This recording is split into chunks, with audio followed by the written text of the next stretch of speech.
뉴스 시작합니다. 저는 동정민입니다. 드디어 성공했습니다. 설계, 제작, 시험, 발사 모두 우리 힘으로요.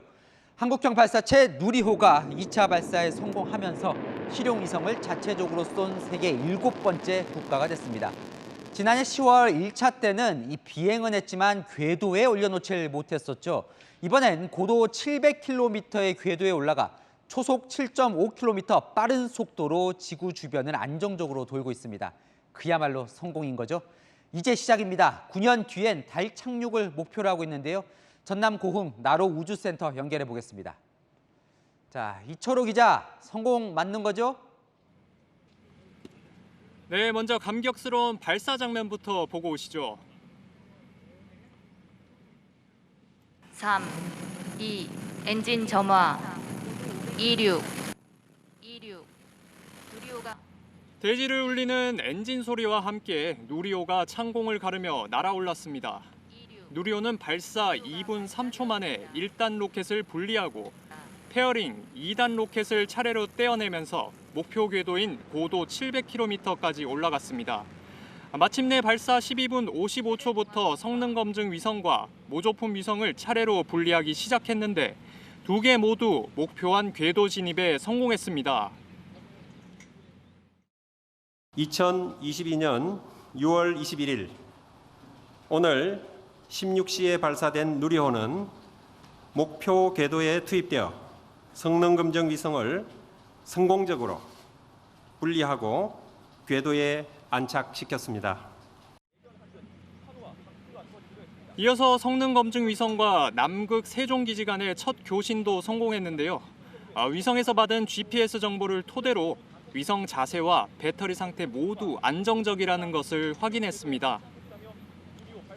네, 참 감격적인데요. 이 두 번째 도전만의 성공이라 참 과정이 쉽진 않았습니다.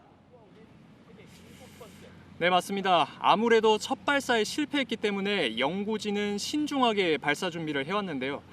그런데 당장 이번 발사도 지난주에 날씨와 센서 문제로 2번이나 연기될 만큼 우여곡절을 겪고 나서야 성공할 수 있었습니다. 특히 누리호는 엔진을 러시아 기술로 만든 나로호하고 달리 설계부터 시험 발사 등 모든 과정을 순수 국내 기술로 개발해서 의미가 더 큰데요. 윤석열 대통령도 연구진과 화상 통화를 갖고 기쁨과 감사의 뜻을 전했습니다. 여러분께 정말 감사드리고 앞으로 우리의 항공 우주 산업이 이제 세계에서 내놓으라 하는 국가로서 더욱 우주 강국으로서 발전할 수 있도록 다 함께 노력합시다. 네, 한국항공우주연구원은 내일 새벽 3시쯤부터 대전에 있는 지상국과의 양방향 교신을 통해서 위성의 세부 상태를 확인할 예정입니다. 지금까지 고흥 나로 우주센터에서 채널A 뉴스 이철호입니다. 한 번 실패도 했던 터라 카운트다운을 하면서 더 숨죽이게 되던데요. 발사부터 1, 2단 분리를 거쳐 궤도에 안착하자 그제서야 연구원들은 환호했습니다. 숨 막혔던 16분 7초, 윤수민 기자와 함께 하시죠. 오전 10시 전원과 주요 기능 점검 등 막바지 발사 준비에 들어갑니다. 가장 중요한 연료 탱크와 산화제 탱크 충전 뒤 오후 3시 누리호가 기댔던 기립장치가 철수됩니다. 바다 건너 누리호 발사 장면을 보기 위해 모인 시민들도 태극기를 흔들며 누리호의 성공을 기원했습니다.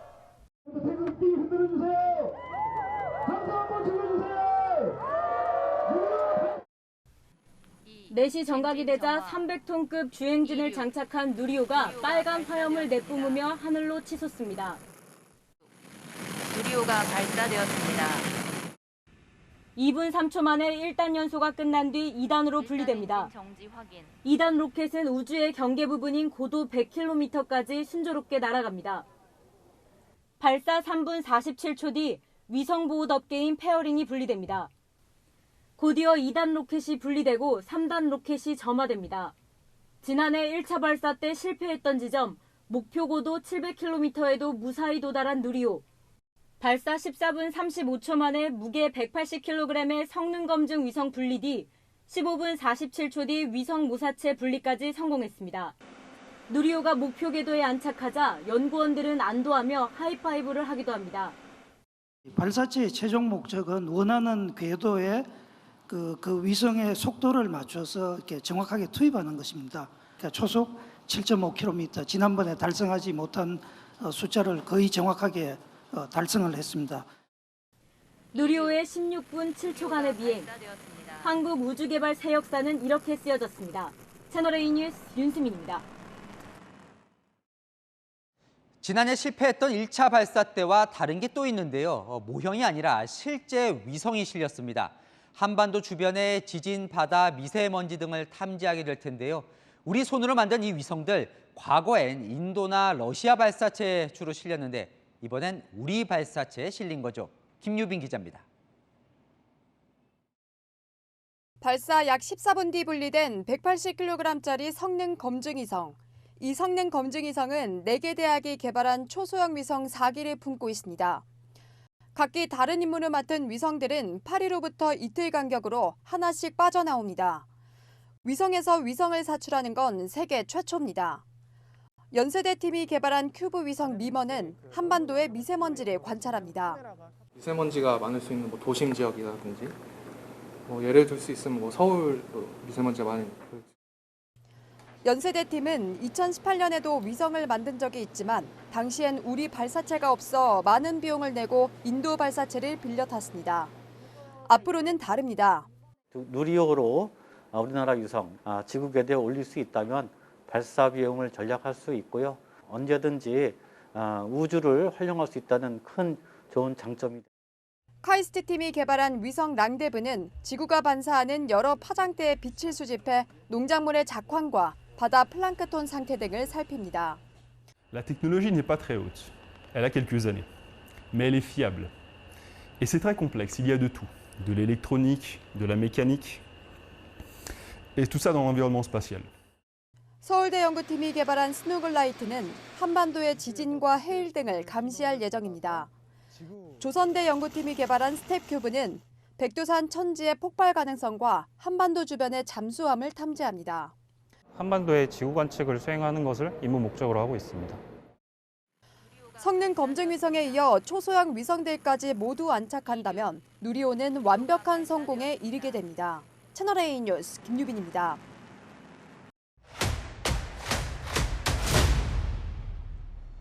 아는 기자, 아자 시작합니다. 경제산업부 조현선 기자 나왔습니다. 미래 날개를 폈습니다. 누리호 발사 성공했는데요. 아주 뿌듯하고 자랑스러운 일인데 이게 얼마나 대단한 일인가요? 네, 우리가 만든 발사체에 우리 위성을 넣어서 우리가 직접 쐈다는 데 가장 큰 의미가 있습니다. 자력으로 실용 위성을 발사한 7번째 국가가 되는데요. 2013년 3차 발사에서 성공한 나로호의 경우 1단 엔진을 러시아에서 들여왔습니다. 발사체 제작, 시험, 발사 운용 기술도 러시아와 공동 개발을 했는데요. 이번엔 모든 과정을 우리나라 연구진이 해낸 겁니다.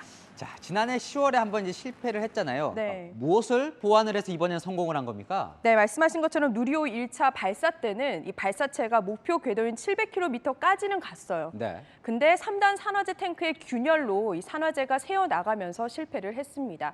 이번 발사 땐 산화제가 더 빠져나가지 않도록 이 헬륨 탱크의 하부 고정부를 단단하게 강화시켜 보완을 했습니다. 지난주에는 2차 발사가 일단 산화제 탱크의 레벨 센서 신호 이상으로 연기가 됐었죠. 네. 이 독자 개발이었기 때문에 러시아에서 부품을 다시 가져오느라 시간과 비용을 더 들이지 않고 신속하게 부품을 교체해 발사에 성공할 수 있었습니다. 그 부품 얘기를 했는데 안에 네. 부품이 몇 개요? 37만 개가 들어있다고 하더라고요. 네. 하나라도 문제가 생기면 안 될 텐데 그중에서도 연구진들이 가장 심혈을 기울인 기술 뭐가 있을까요? 네, 자 아파트 17층 크기의 발사체를 하늘로 밀어 올린다. 이렇게 상상을 한번 해볼게요. 엄청난 괴력과 부품들이 당연히 필요할 텐데요.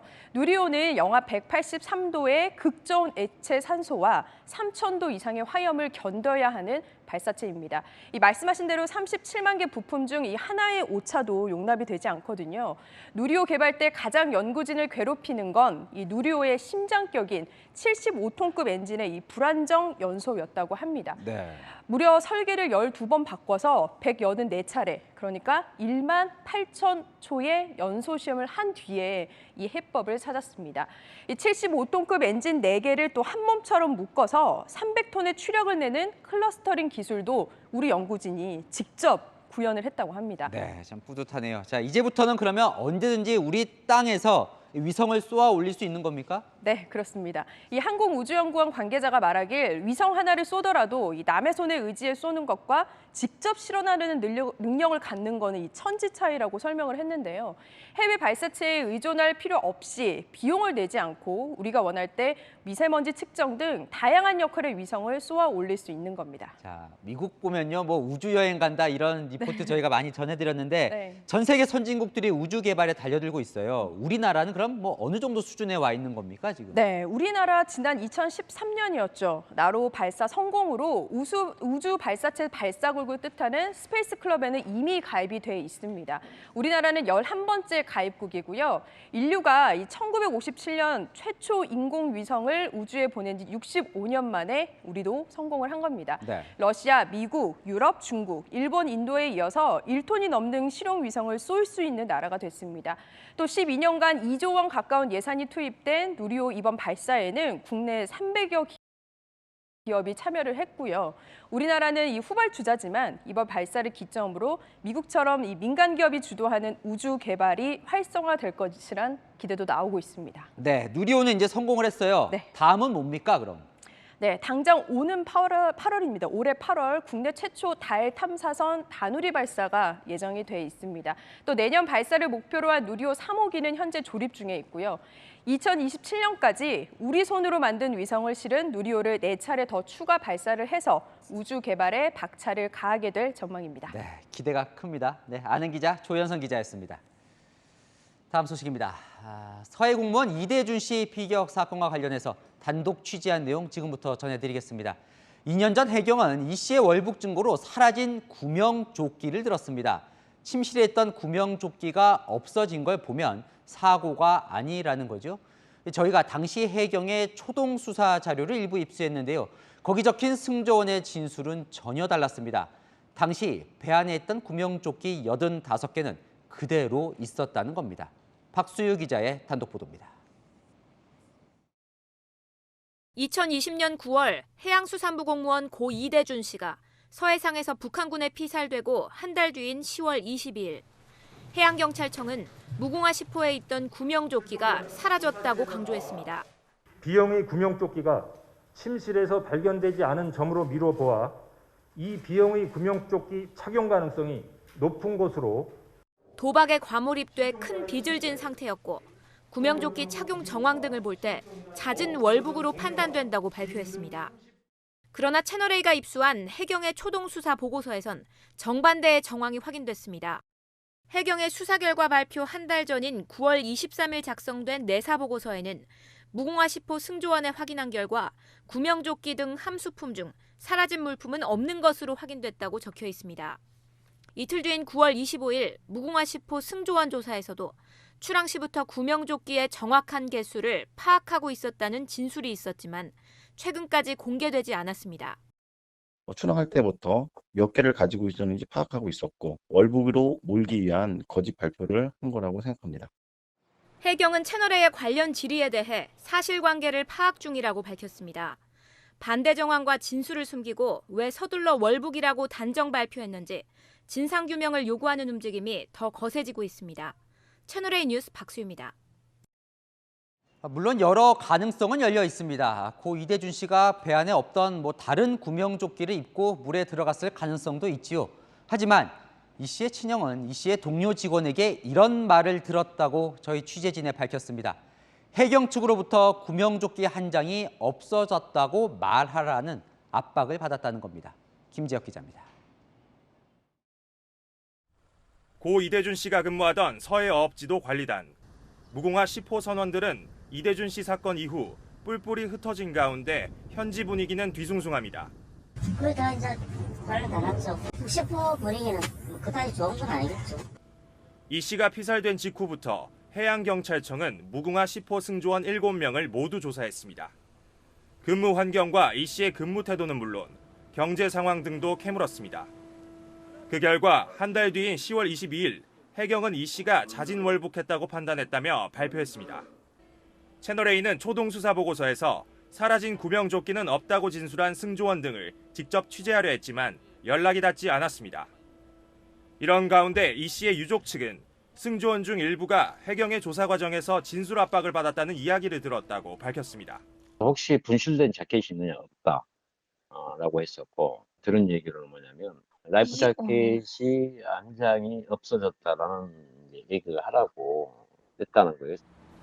해경이 수사 과정에서 구명조끼가 사라졌다고 진술하도록 압박한 것 아니냐는 의혹이 제기되는 대목입니다.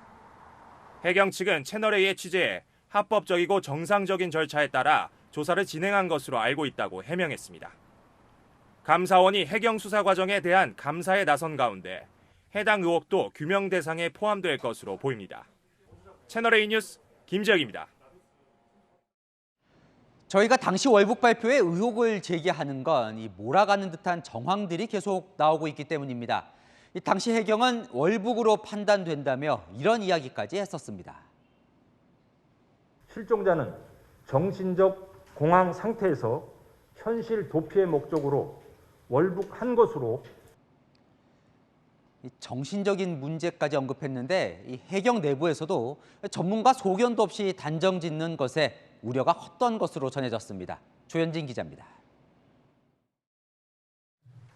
해경은 실종 공무원이 월북한 것으로 판단된다는 3차 수사 결과를 발표하면서 도박 사실을 공개했습니다.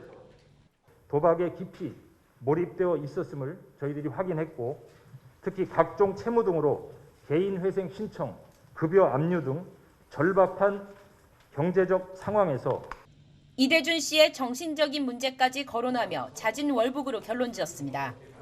실종자는 정신적 공황 상태에서 현실 도피의 목적으로 월북한 것으로 하지만 국가인권위원회 조사에서 해경의 부실 수사 정황이 그대로 드러났습니다. 월북 이유 중 하나로 정신적 공황 상태를 들었지만 전문가에게 심리 감정을 의뢰한 시점은 정작 발표 다음 날이었습니다. 순서가 뒤바뀐 겁니다. 인터넷 도박 중독에 따른 월북 가능성에 대해서도 전문가 7명에게 전화로 자문을 구했지만 공황 상태란 표현을 사용한 전문가는 1명이었습니다. 한 해경 간부는 인권과 사생활 침해가 우려되는 만큼 도박 빚을 발표하는 건 적절하지 않다는 의견이 적지 않았고 전문가 자문 내용이 불확실한 만큼 정식 소견이 필요하다는 의견이 나왔지만 상부는 이를 묵살하고 발표를 강행했다고 취재진에게 털어놨습니다. 인권위는 해경의 발표가 추측과 예단에 기초한 것으로 보인다고 지적했습니다. 채널A 뉴스 조현진입니다. 통일부는 고 이대준 씨 유족의 현장 방문을 북한에 요청할 수 있다는 뜻을 밝혔습니다. 정치권 공방은 격해지고 있는데요. 윤석열 대통령은 탈북어민 강제 북송 문제, 이 문제 재조사 가능성까지 언급했습니다. 김단비 기자입니다. 윤석열 대통령은 지난 2019년 문재인 정부에서 발생한 탈북선언 강제 북송 사건에 대해 재조사 필요성을 언급했습니다. 우리나라에 들어왔으면은 우리 헌법에 따라서 우리 대한민국의 국민으로 간주가 되는데 북송시킨 거에 대해서는 많은 국민들이 좀 의아해하고 국민의힘은 진상규명 TF를 띄우고 우리 공무원이 북한군에 잡혀 소각되기까지 6시간 동안 문재인 정부는 어떤 조치를 했는지 집중 추궁했습니다.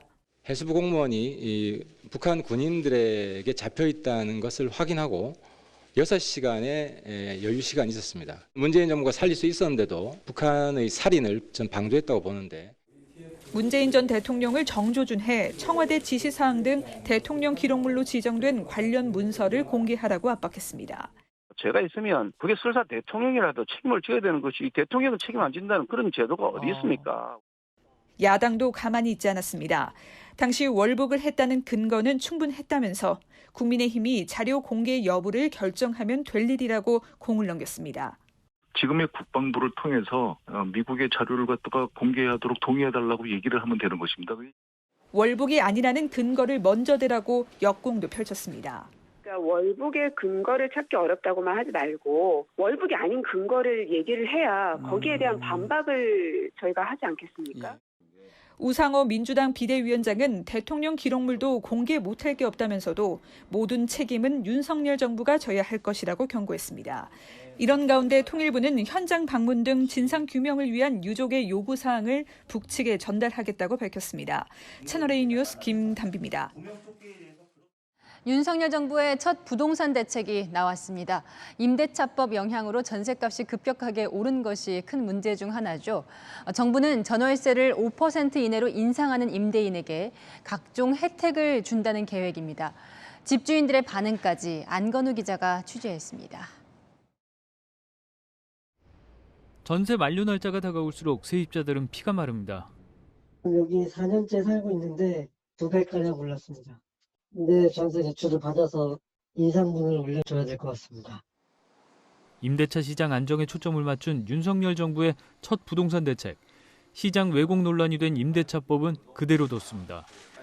그 대신 신규든 재계약이든 자발적으로 임대료를 5% 이내로 올리는 착한 임대인에겐 세금 혜택 같은 당근을 주기로 했습니다. 1세대 1주택, 양도세 비과세 및 장기 보유 특별 공제에 필요한 2년 거주 요건을 완전 면제하여 계약 갱신을 유도하고 시가 9억 원 이하만 인정했던 규정을 없앴고 다주택자여도 1주택자로 전환할 계획이 있는 임대인도 착한 집주인으로 봅니다. 착한 집주인에겐 양도세 비과세의 필수적인 2년 실거주 요건도 아예 없앱니다. 하지만 집주인 반응은 시큰둥합니다. 서울 마포의 전용 면적 84제곱미터 아파트를 전세 준 B씨. 2년 전 임대차법 시행 당시 6억 원의 전세를 줬는데 지금 옆집 전세값은 10억 원이 넘습니다. 착한 임대인은 2년 뒤에 해도 늦지 않다는 생각입니다. 무조건 올릴 거예요. 일단 시세를 맞추면 돼요. 이 정책이 유지가 된다면 5%만 올려가지고 양도세 감면을 받아도 충분할 것 같아요. 정부는 충격 완화를 위해 전세 대출 한도와 전월세 공제도 늘릴 계획이지만 미봉책에 불과하다는 지적도 나옵니다. 채널A 뉴스 안건우입니다. 물가도 언제쯤 잡힐지 전망이 어둡습니다.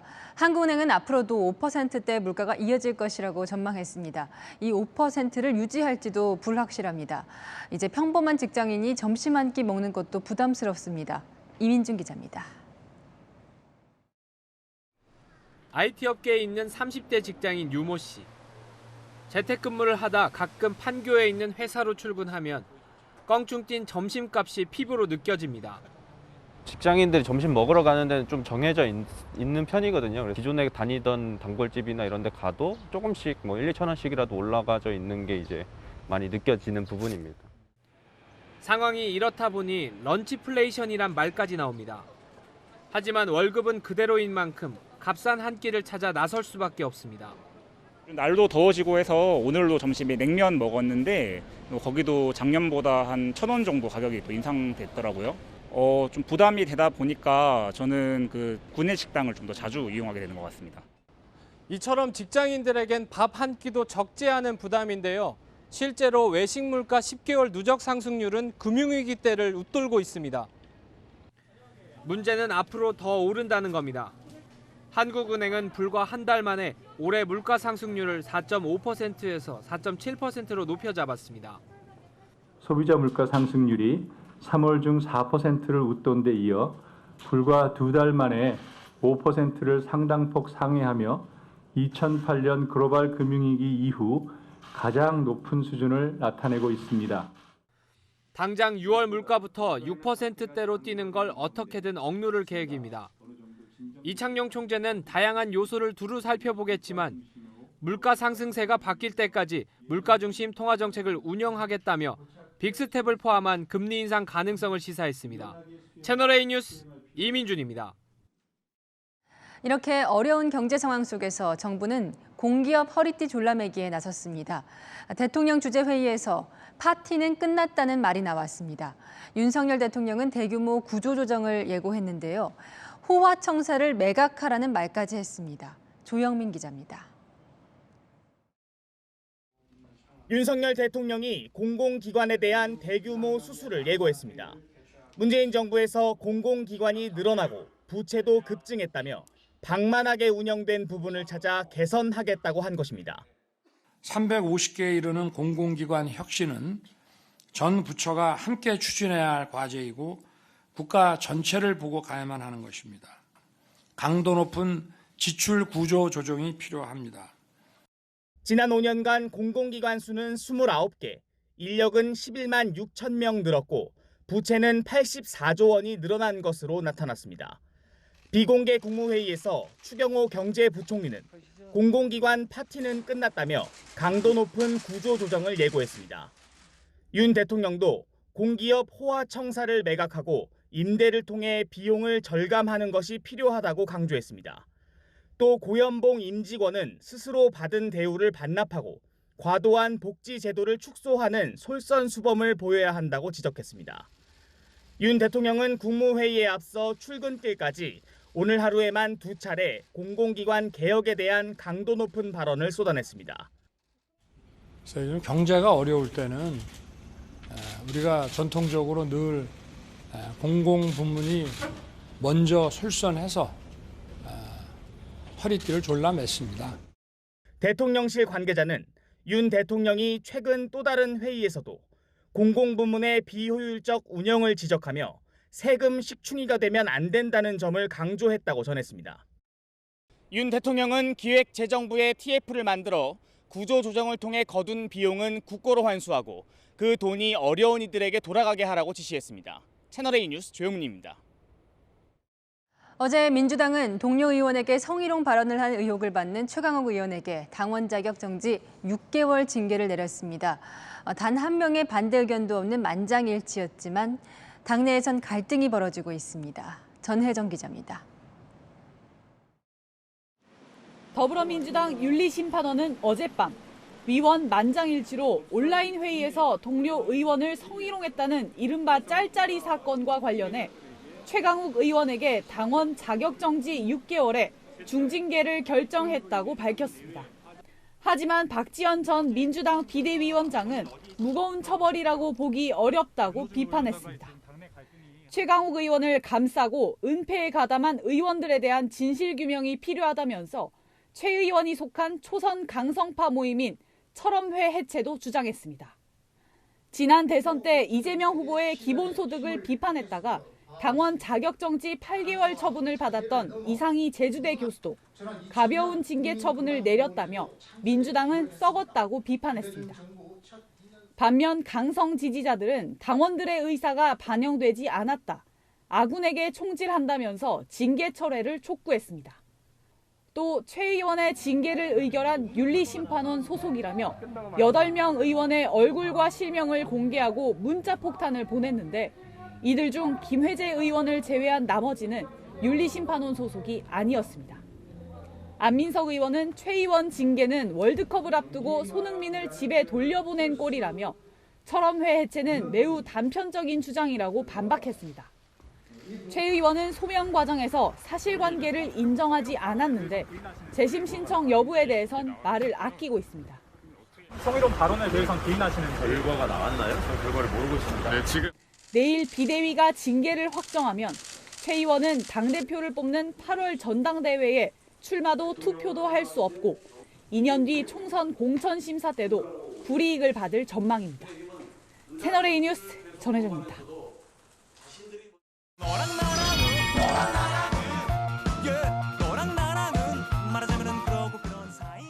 여랑야랑 오늘은 정치부 최선 기자 나왔습니다. 첫 번째 주제 보겠습니다.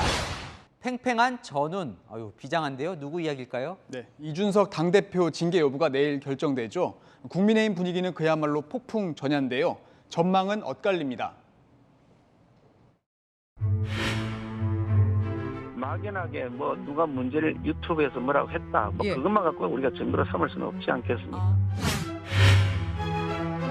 정보가 나온다 하더라도 그 자체로 징계 경중을 떠나서 증거인멸 교사 의혹을 인정하는 것이 되기 때문에.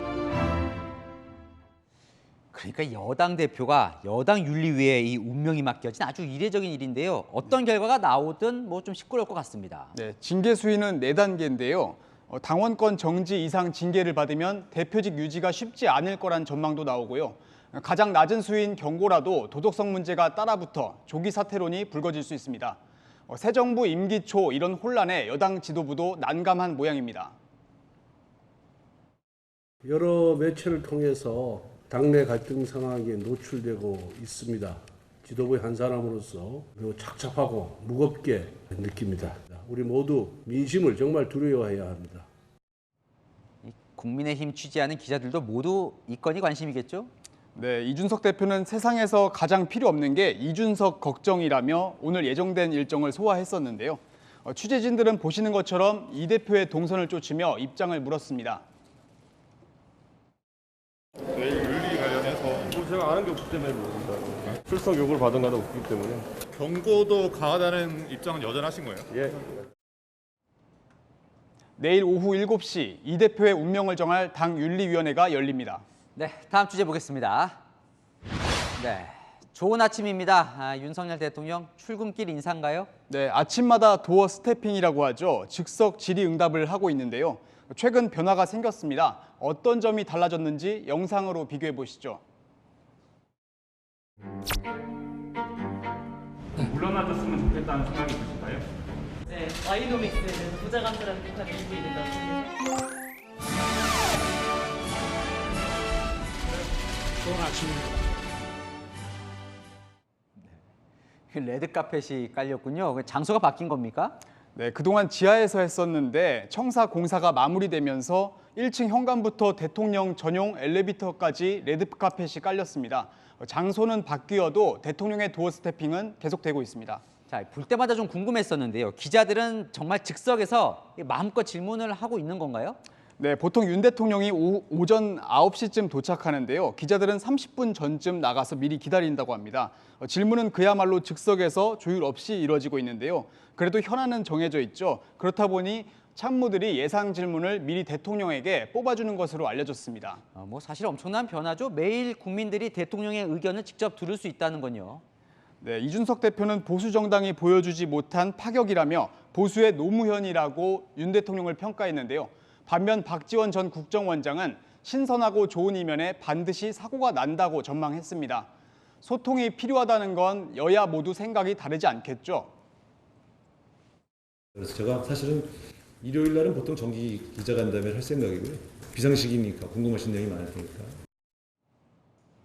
말실수는 조심해야겠지만 꾸준하게 소통하겠다는 초심은 잊지 말았으면 좋겠습니다. 네, 5년 내내 변치 않고 매일 아침 이어지길 기대해 보겠습니다. 여랑야랑이었습니다. 한동훈 법무부 장관이 다음 주 미국 방문을 추진 중입니다. 새 정부에서 인사검증이 법무부 소관이 됐죠. 미국식 시스템을 참고했다고 말을 했었는데 한 장관이 미 연방수사국 FBI를 직접 방문하는 안이 추진되고 있습니다. 손인혜 기자가 단독 취재한 내용입니다. 한동훈 법무부 장관이 오는 28일 미국 연방수사국 FBI 방문을 추진하는 것으로 확인됐습니다. FBI의 인사검증 시스템을 직접 확인하고 의견을 나누기 위한 것으로 보입니다. 정부는 법무부 장관직 속 인사정보관리단을 신설하면서 FBI와 유사하다고 여러 차례 강조했습니다. 법무부의 인사정보관리단을 둬서요, 인사검증을 맡기는 게 적절한 거 아니냐는 지적이 계속해서 나오고 있는데요. 미국이 그렇게 합니다. 인사정보관리단이 재산과 병역, 논문 등 고위공직 후보자의 기본 정보를 확인하고 경찰이 세간의 평판을 수집하면 대통령실 공직기강비서관실에서 재확인하는 방식으로 인사검증이 진행됩니다. 미국의 FBI와 국세청 등이 인사검증에 참여해 교차검증하는 것과 유사하다는 겁니다. 정치 권력의 비밀한, 내밀한 비밀 업무라는 영역에서 늘공들의 통상 업무로, 감시받는 통상 업무로 전환되는 의미 있는 진전이라고 생각합니다. 법무부 관계자는 FBI 방문의 구체적 일정을 기관 간에 협의하고 있다고 설명했습니다. 채널A 뉴스 손인혜입니다. 행정안전부와 경찰이 충돌하고 있습니다. 행안부 내 자문위원회는 오늘 이른바 경찰국을 신설하는 안을 공고했습니다. 이대로라면 경찰 인사와 감찰 징계권을 행안부 장관이 갖게 되는 건데요. 행안부는 법무부에 검찰국이 있듯이 검수완박으로 권한이 커진 경찰도 통제가 필요하다는 입장입니다. 백승우 기자입니다. 자문위가 권고한 행안부 경찰 통제의 핵심은 인사권입니다. 이를 위해 행안부 내에 경찰국과 같은 조직을 만들어야 한다고 권고했습니다. 경찰 행정의 소관 사무를 가지고 있는 국무위원은 행안부 장관이라는 것이고 보좌할 수 있는 기구가 지금 미흡하다. 그동안 총경급 이상 경찰 고위직에 대한 인사검증은 청와대 민정수석실이 관장해왔습니다. 하지만 윤석열 정부가 민정수석실을 폐지하자 행안부의 경찰 고위직 후보 추천위원회도 장관의 실질적인 인사제청권을 수행해야 한다고 본 겁니다. 경찰 고위직 인사에 행안부 장관 입김이 커지게 되는 셈입니다. 실제로 이상민 행안부 장관이 최근 치안정강 후보자들을 개별 면담한 사실이 알려지면서 논란에 이기도 했습니다. 자문위는 또 행안부 장관에게 경찰청장과 총경 이상에 대한 징계 요구권을 줘야 한다고 했습니다. 경찰의 독립성 훼손 논란에 대해서는 기관 간 견제와 균형을 강조했습니다. 권력기관의 경우에는 그 권한과 책임이 커질수록 그만큼 견제와 균형이 필요하다고 생각합니다. 여러 가지 서로가 견제할 수 있는 그런 장치는 필요하다고 그렇게 생각합니다. 행안부는 이번 권고안을 토대로 경찰청 등 관련 부서와 협의를 시작할 예정입니다. 채널A 뉴스 백수입니다. 경찰은 즉각 반발했습니다. 역사 발전에 역행을 한다고 했는데요. 1991년 내무부 시절 그 이전으로 돌아갔다는 거죠. 이 경찰은 권고안에 대한 법리적인 판단까지 검토하는 것으로 전해졌습니다. 이어서 김은지 기자입니다. 오후 1시 경찰 제도 개선 자문위원회 권고안이 발표되자 2시 반 김창룡 경찰청장은 전국 시도 경찰청장을 화상회의에 소집했습니다. 2시간 넘게 논의한 끝에 공식적으로 우려를 표명했습니다. 권고안이 경찰의 발전 과정에 역행하며 경찰 제도의 민주성과 중립성, 책임성이라는 기본 정신도 제대로 담지 못했다고 비판했습니다. 그러면서 시민과 현장 경찰이 참여하는 범사회적 협의체를 꾸려 폭넓은 논의를 하자고 요구했습니다. 특히 경찰은 검찰청법이 법무부 장관의 지휘 감독권을 규정하고 있는데 반해 경찰청법에는 행안부 장관의 지휘 규정이 없다며 헌법재판소와 법제처의 법리 해석을 받아보는 방안도 검토하고 있습니다. 경찰 노조 격인 경찰 직장협의회도 반발했습니다. 행안부 장관에게 치안과 수사 지휘까지 맡기려는 발상은 경찰의 독립성 및 중립성과 민주적 견제 원칙을 훼손하게 될 것이다. 일부 시민단체도 경찰이 정치 권력에 예속될 수 있다고 주장했습니다. 이러한 방안은 오히려 경찰을 정치 권력에 예속하거나 종속화하는 수단일 뿐인 것입니다. 이번 권고안이 실행안으로 확정되는 과정에서 적지 않은 진통이 예상됩니다. 채널A 뉴스 김은지입니다.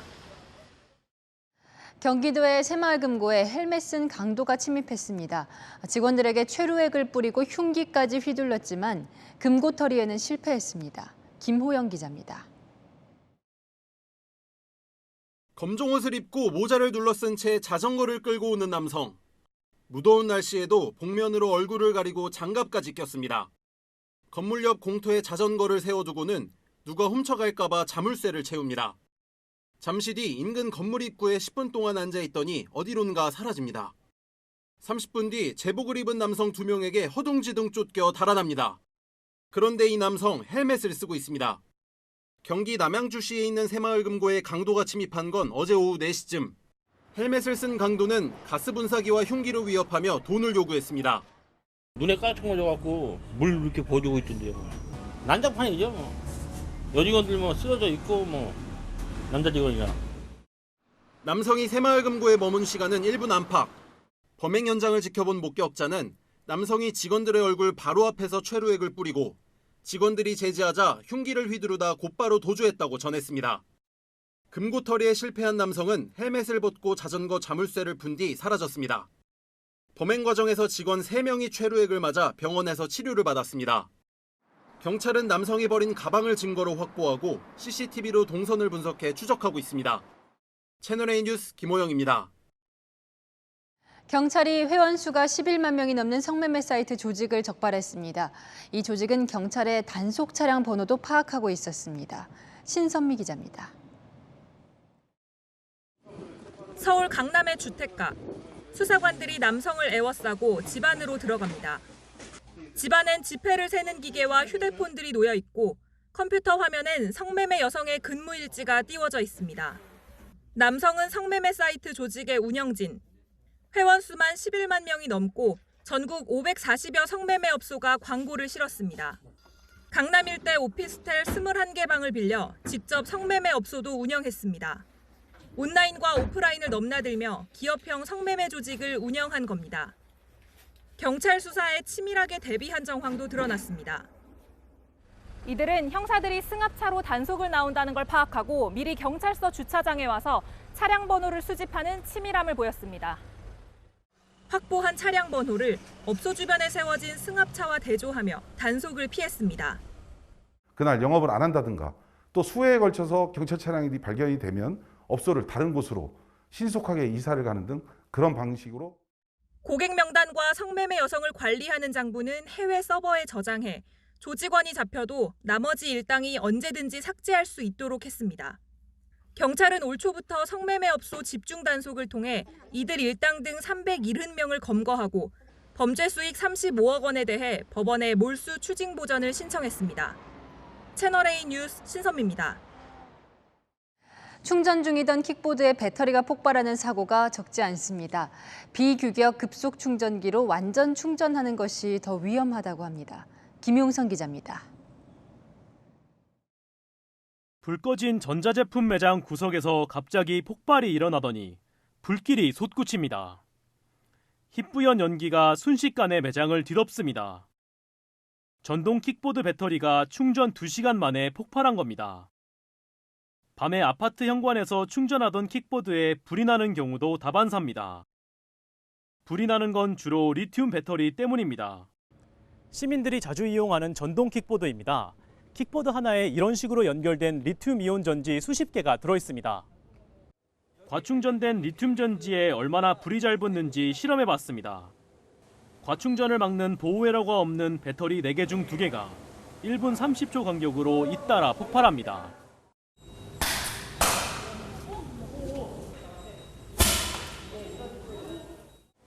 또 송곳으로 3번가량 찌르자 순식간에 사방으로 불꽃을 튀기며 타오릅니다. 외부 충격에도 쉽게 불이 붙는 겁니다. 여러 명이 탑승해도 위험할 수 있습니다.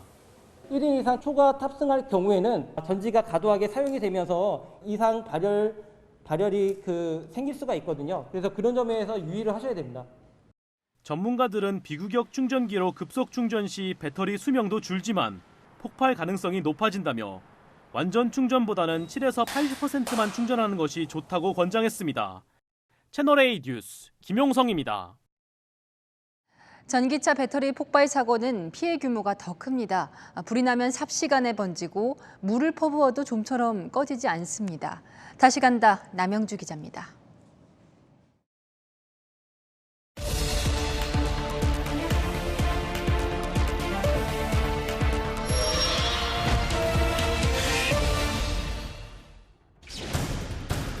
고속도로 요금소 앞, 차에서 불길이 치솟습니다.